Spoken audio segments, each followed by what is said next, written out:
Good evening my dear friends. बहुत बहुत स्वागत है आपका पहले लेक्चर में the series on instrumentation engineering.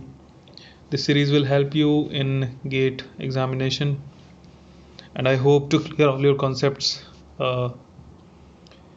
to the greatest extent possible.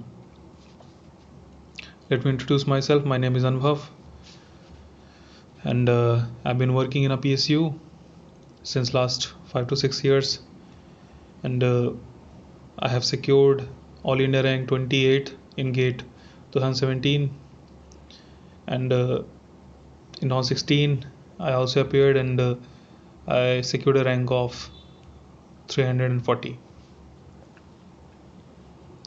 So I have been in the industry, and industry में क्या चल रहा है, किस तरीके से काम हो रहा है, किस तरीके से ऑटोमेशन वर्क कर रहा है, इंडस्ट्रियल इंस्ट्रूमेंटेशन का क्या रोल है एक किसी भी इंडस्ट्री को चलाने में. I will share that perspective with you also. And बहुत ही अच्छा सब्जेक्ट है, क्योंकि आप कोई भी फील्ड ले लें, चाहे आज के ज़माने में चाहे वो रोबोटिक्स हो, ऑटोमेशन हो, अब तो एआई भी है. ऑल दिस फील्ड रिक्वायर कि आपको एनवायरनमेंट से डाटा कलेक्ट करना है. एनवायरनमेंट से डाटा कलेक्ट करके किसी ना किसी तरीके से उसको प्रोसेस करना है, और उस प्रोसेस करने के बाद कुछ एक रिजल्ट देना है. ठीक है, तो this is the basic understanding of this कि इंडस्ट्रियल इंस्ट्रूमेंटेशन का क्या रोल है किसी भी इंडस्ट्री में. चाहे आप उस डाटा को कंप्यूटेशन के लिए यूज़ करें, चाहे आप उस डाटा को यूज़ करके एक रोबोट बनाएं, चाहे उस डाटा को यूज़ करके आप किसी प्रोसेस को कंट्रोल करें, चाहे उस डाटा का यूज़ करके किसी प्रोसेस को ऑटोमेट करें, आदमियों की खपत बचाएं. All of this is possible when you are able to gather the data from physical environment into your silicon chip. That's it. Computer के पास आंखें नहीं होती हैं, कंप्यूटर के पास दिमाग नहीं होता, बस एक सिलिकॉन चिप होती है जो कि उसके डाटा को प्रोसेस करती है.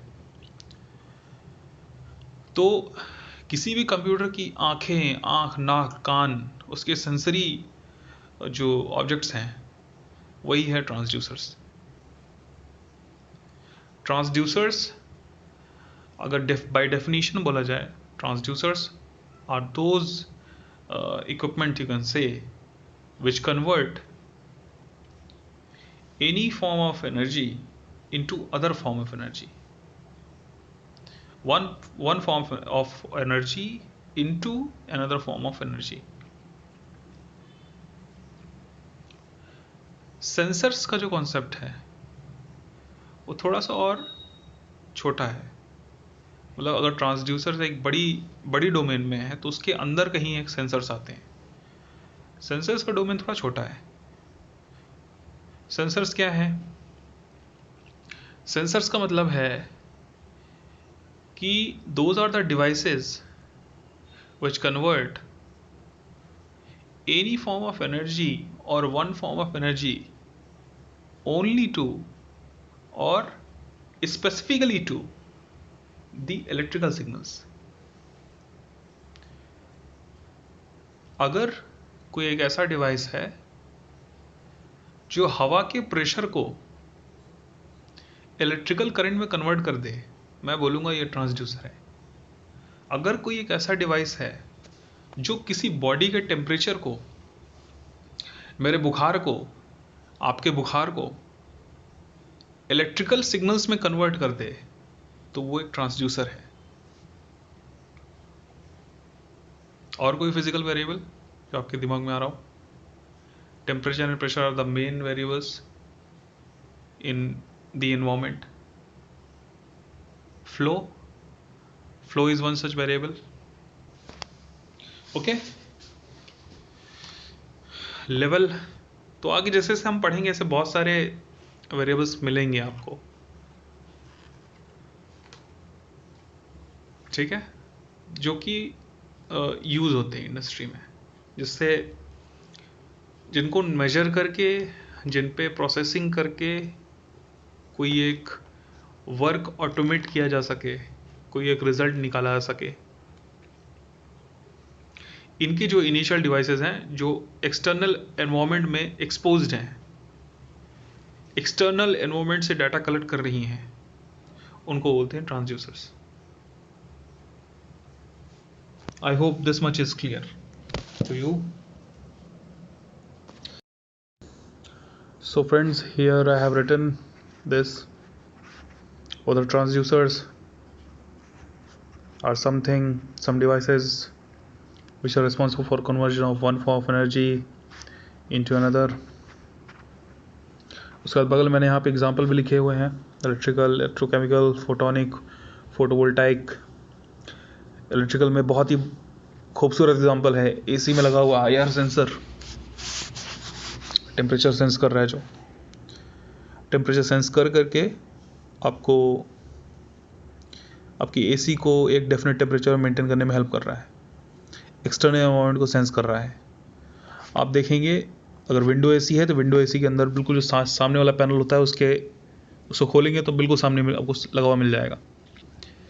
ठीक वैसे ही अगर आप अपना फ्रीज़र खोलें, फ्रिज के अंदर लगा होता है, जो पुराने फ्रिज आते थे, अभी तो सैमसंग के जो फ्रिज आ रहे हैं उसमें डिस्ट्रीब्यूटेड कूलिंग सिस्टम होता है, लेकिन जो पहले के हैं अभी भी यूज़ होते हैं, उस फ्रीजर में एक सेंसर लगा होता है जो ये देखता है कि फ्रिज के अंदर का टेम्परेचर क्या है और कितनी गैस अंदर छोड़नी है। तो this is electrical type. What is doing is sensing the temperature and then giving some signal in electrical form which is in turn responsible for to regulate the temperature inside the fridge in the case of fridge, और इस case में AC के case में external environment के temperature को sense करके उसको electrical signal में कन्वर्ट करके टेम्परेचर रूम का रेगुलेट कर रहा है। इलेक्ट्रोकेमिकल देखें तो बिल्कुल साफ है, छोटी छोटी बैटरियाँ आती हैं, हम लोग यूज़ करते हैं। 12वीं किताब में आपने पढ़ा होगा कि 2 इलेक्ट्रोलाइट्स को लिया जाए, इलेक्ट्रोलाइट्स लेके उसमें रॉड्स डालते हैं, जिंक की डालते हैं, एनोड कैथोड बना करके उनसे इलेक्ट्रिकल एनर्जी ली जा सकती है। This one other type of. हमारे ब्रेन में जो प्रोसेसिंग होती है, न्यूरॉन्स जिस तरीके से वर्क करते हैं, उन न्यूरॉन्स के बीच में केमिकल और इलेक्ट्रिकल एनर्जी आपस में इंटरकन्वर्टेबल होती हैं। Which is another excellent example of this kind of transducer। बोलने को तो बोल ही सकते हैं, हालांकि बायोलॉजिकल है। फोटोनिक, यहाँ एक बहुत अच्छा एग्जांपल दिया है, जियो के ऑप्टिकल फाइबर में कनेक्शन लगाने वाला मीडिया कन्वर्टर। मीडिया कन्वर्टर का काम ये होता है कि वो लाइट पल्सेस को सेंड करके इलेक्ट्रिकल में कन्वर्ट करता है, लाइट पल्सेस को सेंस करके इलेक्ट्रिकल सिग्नल या इलेक्ट्रिकल पल्सेस में कन्वर्ट कर सकता है। तो ऑप्टिकल फाइबर नेटवर्क असल में क्या कर रहा है कि काफ़ी दूर का जो नेटवर्क होता है वो लाइट की स्पीड से ट्रेवल होता है, हालांकि conversion, calculation, processing electrical signals के फॉर्म में होती है। तो वहाँ पे लगा हुआ जो सेंसर है फोटोनिक सेंसर। उस तरीके से फोटोवोल्टाइक बहुत अच्छा एग्जांपल है। रिमोट में लगे हुए IR सेंसर होते हैं, वहाँ पे भी आप देखें तो वही है IR, या एक तरीके से समझिए कि लाइट एनर्जी को कन्वर्ट कर रहा है वोल्टेज में, लाइट को वोल्टेज में कन्वर्ट कर रहा है। Then these transducers are primary sensing instruments. Primary sensing instruments इसलिए बोला जा रहा है कि जहाँ पे भी प्रोसेस हो रही है वहाँ पे directly in contact with the process या डायरेक्टली प्रोसेस को ऑब्जर्व करने वाला जो डिवाइस है वो यही है, ट्रांसड्यूसर्स। ये प्राइमरी सेंसिंग डिवाइसेस को बोलते हैं। जहाँ पे घटना घट रही है वहाँ लगा रहेगा और घटना को ऑब्जर्व करके कंप्यूटर के पढ़ने के लायक, कंप्यूटर क्या पढ़ सकता है, 0 1 पढ़ सकता है। 0 1 कैसे, ऐसे 0 1 नहीं होते हैं, वो इलेक्ट्रिकल इम्पल्सेस होते हैं। तो those electrical impulses are basically 0 and 1। तो वो पढ़ने के लायक बनाने, वो क्या है, इलेक्ट्रिकल इम्पल्सेस हैं, वो पढ़ने के लायक बनाने वाले जो इंस्ट्रूमेंट्स हैं उनको बोलते हैं ट्रांसड्यूसर्स। या फिर थोड़ा सा और अगर अंदर जो घुसेंगे तो सेंसर्स। ट्रांसड्यूसर एक बड़ा डोमेन है, सेंसर एक छोटा डोमेन है, उसके अंदर की बात है। फिर क्या क्या फिजिकल वेरिएबल्स हैं, आसान है, टेम्परेचर, गर्मी सर्दी, फिर प्रेशर, दबाव, लेवल, गाड़ी की पेट्रोल टंकी में पेट्रोल कितना है, मतलब कि अपने बाइक में देखते होंगे जब फ्यूल का कांटा MT2F फुल पे जाता है, कहीं ना कहीं तो अंदर कोई सेंसर लगा उस टंकी में जो कि ये बता रहा है कि अभी इतना तेल है, अभी उतना तेल है, अभी उतना तेल है। ठीक है, फिर वो कन्वर्ट हो करके, आजकल तो अब एवेंजर है मेरे पास, तो एवेंजर में तो इलेक्ट्रिकल फॉर्म में आता है। ठीक है, पहले एनालॉग फॉर्म में चलता था, तो उसमें कुछ मैकेनिकल अरेंजमेंट होता था। अभी मैकेनिकल अरेंजमेंट नहीं है, अभी इलेक्ट्रिकल अरेंजमेंट है। तो लेवल के वेरिएबल को चेंज किया गया है इलेक्ट्रिकल सिग्नल्स में। ठीक है, उसके बाद केजरीवाल साहब मुफ्त पानी बांट रहे हैं। तो मुफ्त पानी बांटने के लिए हर घर को कितना पानी मिलना है, मान लीजिए उन्होंने बोला कि हम आपको 1500 लीटर पानी देंगे, या पर एक व्यक्ति को हम देंगे 20 लीटर पर डे का, या 50 लीटर, चलिए मान लीजिए 50 लीटर पर डे हम देंगे एक व्यक्ति को, 5 लोग घर में हैं, तो 25, ठीक है, 250 लीटर्स आपको एक टाइम पे मिलेगा। लेकिन उन्हें नापेंगे कैसे, उसको नापने के लिए बीच में एक फ्लो मीटर लगाना पड़ेगा। ठीक है, तो वो एक फ्लो मीटर लगेगा जो कि घर के अंदर कितना पानी यूज़ हो रहा है, कितना पानी अंदर गया, उस फ्लो को काउंट करके कितना लीटर गया उससे कैलिब्रेटेड रहेगा। तो वो भी एक नापने का काम कर रहा है। और फिर इसका यूज़ करके, हालांकि अभी तो ऐसी टेक्नोलॉजी नहीं है, ऐसी सुविधाएं नहीं है इस तरीके से, कि हो सकता है कि बाद में इनको इलेक्ट्रिकल में कन्वर्ट कर दिया जाए घर बैठे ही, या ये समझिए कि कोई एक सेंट्रल कंट्रोल रूम से ही कोई ये देख पा रहा है कि पर्टिकुलर एरिया में कंजम्पशन कितना है, इसी एरिया में कंजम्पशन ज़्यादा क्यों है, उस एरिया में कंजम्पशन कम क्यों है। ये पता लगाया जा सकता है कि कौन से एरियाज़ ड्रॉट अफेक्टेड ज़्यादा है, या सीवियर वाटर क्राइसिस में है, वहाँ पे ज़्यादा पानी कंज्यूम हो रहा है। तो ये सब कुछ जितनी प्रोसेसिंग है, इतनी आगे की बात तो तब होगी जब शुरुआत की जो हमारी अंडरस्टैंडिंग है, जब शुरुआत में हम किसी डाटा को कंप्यूटर में ला पाएंगे। कंप्यूटर में यहाँ बोल रहा हूँ, या आप ऐसा समझे कि अगर, ये तो साधारण भाषा में बोल रहा हूँ, अगर इंजीनियरिंग के लैंग्वेज में बोलेंगे तो बोलेंगे कि कोई प्रोसेसिंग मशीन या PLC, ऐसा कोई कंट्रोलर। तो these are basic works, basic tenets of transducers. बाकी इंडस्ट्रियल इंस्ट्रूमेंटेशन में, जैसा कि हमने बताया कि किसी प्रोसेस को नापने का काम बहुत बड़ा योगदान है, क्योंकि इनिशियल यहीं से स्टार्टिंग है किसी प्रोसेस की को ऑटोमेट करने की, किसी प्रोसेस की डाटा लेने की, उसको समझने की, एनालिसिस करने की, सब कुछ स्टार्टिंग एक ट्रांसड्यूसर से होगी। जब तक आप किसी फिजिकल वेरिएबल को कन्वर्ट नहीं कर पा रहे हैं इलेक्ट्रिकल सिग्नल में, या किसी एक कन्वीनियंट सिग्नल में जिसको आप एनालाइज कर सकें, जिसको प्रोसेस कर सकें, तब तक आप कुछ भी समझ नहीं पाएंगे। ठीक है, तो आँख, नाक, कान, जुबान, त्वचा का काम करते हैं, कौन करते हैं, ट्रांसड्यूसर्स। ठीक है, अब मैं 3 कंपनियों की बारी बारी से आपको थोड़ा सा स्टोरी बताऊंगा कि यहाँ क्या क्या हो रहा है और कहाँ कहाँ पे ट्रांसड्यूसर्स यूज़ हो रहे हैं। NTPC क्या करती है, कोयले से बिजली बनाती है। जाहिर सी बात है, कोयला वहाँ से कहीं से तो आता होगा, कोयला ट्रेन से कोयला आता है। ट्रेन से आता है, ट्रेन बोगियाँ होती है बहुत बड़ी बड़ी, उसमें कोयला भरा रहता है।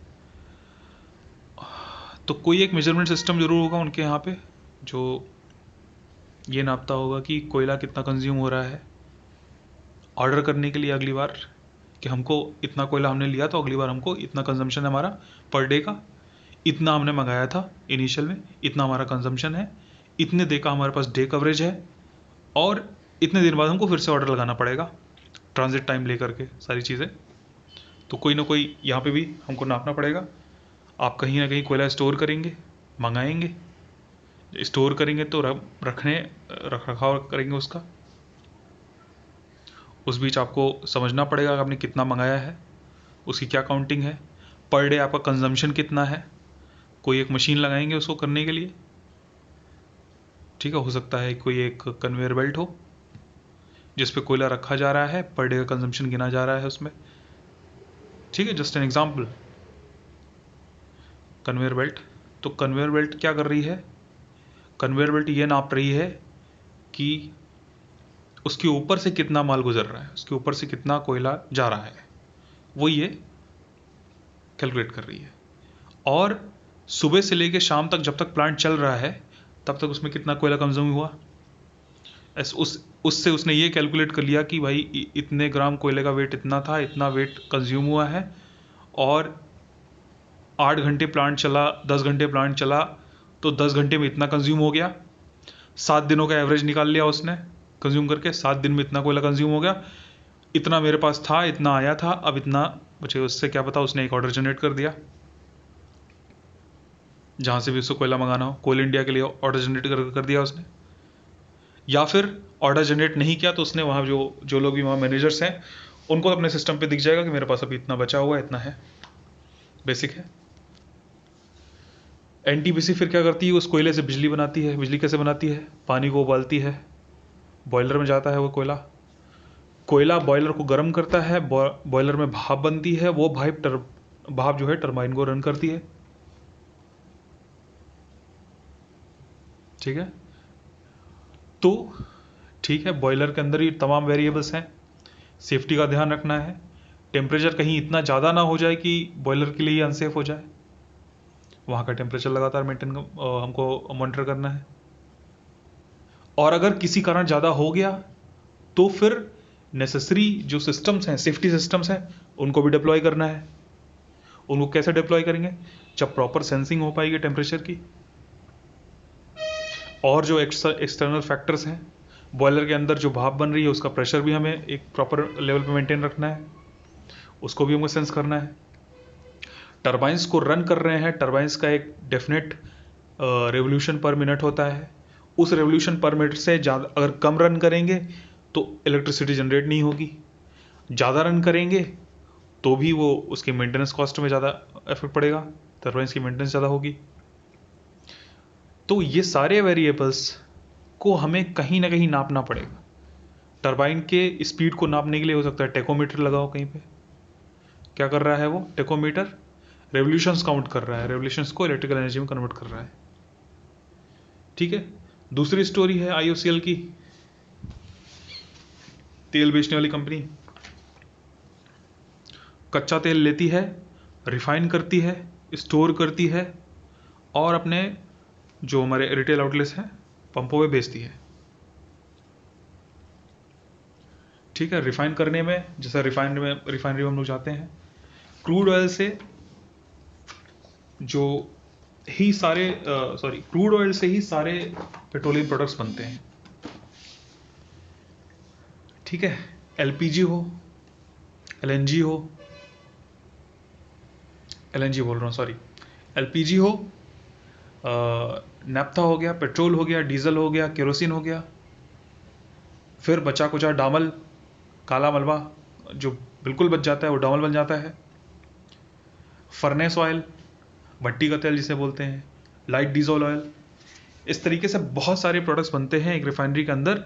और ये सारे जो प्रोडक्ट्स बनते हैं, आपने पढ़ा होगा संघनित्र के अंदर बनते हैं। संघनित्र में एक डिस्टिलेशन कॉलम होता है जिसमें अलग अलग टेम्परेचर पे अलग अलग प्रोडक्ट्स, अलग अलग जो सब्सटेंसेस हैं वो निकल के आते हैं। सबसे पहले क्या बनेगा, जो पहले उड़ जाता है, गैस पहले बनेगी, तो गैसेस पहले निकल के आ जाती हैं, कम टेम्परेचर पे ही निकल के आ जाएंगी। तो क्रूड ऑयल को बेसिकली क्या करते हैं, गर्म किया जाता है एक तरीके से एक डिस्टिलेशन कॉलम में, और अलग अलग टेम्परेचर पे अलग अलग जगह से उसी डिस्टिलेशन कॉलम में हमें, चूंकि डेंसिटीज में फ़र्क होता है, पेट्रोल की डेंसिटी कुछ और होती है, डीजल डेंसिटी कुछ और होती है, तो क्या होते हैं वो लेयर बाय लेयर लेयरिंग हो जाती है और वहाँ से हम लोग निकाल सकते हैं। तो लेवल में मेजर, इसमें मेजर करना है आपको, डेंसिटी हो सकता है मेजर करनी हो प्रोडक्ट्स वो करने के लिए, टेम्परेचर मेजर करना है आपको। ये सारे मेजरमेंट कैसे होंगे, ट्रांसड्यूसर्स की मदद से, टेम्परेचर सेंसर्स की मदद से।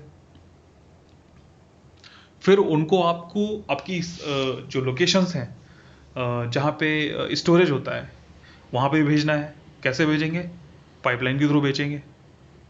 तो पाइपलाइन में आपने एक दिन में कितना भेजा, उसके फ्लो का मेजरमेंट होगा। एक दिन में भेजा, 10 दिन में भेजा, आपने कितना किलो लीटर्स भेज दिया वहाँ पे, तो वो सबका एक मेजरमेंट है। फिर जहाँ पे स्टोरेज हो रहा है वहाँ पे क्या है, उन्होंने कितना लिया, कितना बाकियों को बेचा, अपने डीलर्स, अपने आरओस को बेचा, उनका भी कुछ एक सिस्टम बना हुआ है। वहाँ पे भी कुछ सेफ्टी सिस्टम्स हैं, वहाँ पे भी कुछ ऑटोमेशन सिस्टम्स हैं, उन सब जगह यूज़ होगा। उस तरीके से आप देखिए BARC क्या करती है, न्यूक्लियर एनर्जी की फील्ड में काम करती है। तो बेसिकली न्यूक्लियर एनर्जी में बेसिकली जो हीट प्रोड्यूस होती है, हीट प्रोड्यूस होती है न्यूक्लियर फिशन से। दो तरीके बेसिकली रिएक्टर्स होते हैं, reactor nuclear fission, nuclear fusion. Nuclear fusion is very difficult, nuclear fission is very easy. क्योंकि न्यूक्लियर फिशन कराने के लिए बहुत ज़्यादा एनर्जी देनी नहीं पड़ती है, एक छोटी सी एनर्जी से चेन रिएक्शन स्टार्ट होती है जो कि खुद एक एनर्जी बना देती है। न्यूक्लियर फ्यूजन करने के लिए बहुत सारी एनर्जी चाहिए, पहले 2 न्यूक्लियस को फ्यूज़ कराइए, उसके बाद आपको जितनी एनर्जी आपने लगाई है, हो सकता है it is very low probability कि आपको जो एनर्जी दोनों के फ्यूजन से मिले that will be greater than the energy put buy you. ठीक है, तो जब नेट पॉजिटिव एनर्जी आपको मिलेगी तो आप बोलेंगे आपका न्यूक्लियर फ्यूजन रिएक्टर रेडी है। अब वहाँ पे भी न्यूट्रॉन्स निकलते हैं, न्यूट्रॉन्स बोल रहा हूँ, न्यूट्रॉन्स निकलते हैं जो कि फिजन और फ्यूजन के लिए रिस्पॉन्सिबल होते हैं, उनको भी सेंस करना है। एक डेफिनेट कंट्रोल होता है, न्यूट्रॉन्स को अगर कंट्रोल ना किया जाए कार्बन रॉड लगा करके तो आपका जो फ्यूजन और फिशन है वो अनकंट्रोल हो सकता है वो एटॉमिक बॉम्ब बन जाए। So these are the things, temperature, heat, flow, level, these are the variables in the process control industry which we have to measure, and this measurement is done by transducers. I hope you have understood this much, and I hope that your concepts are clear, at least basics of this is clear. See you in the next lecture. Thank you.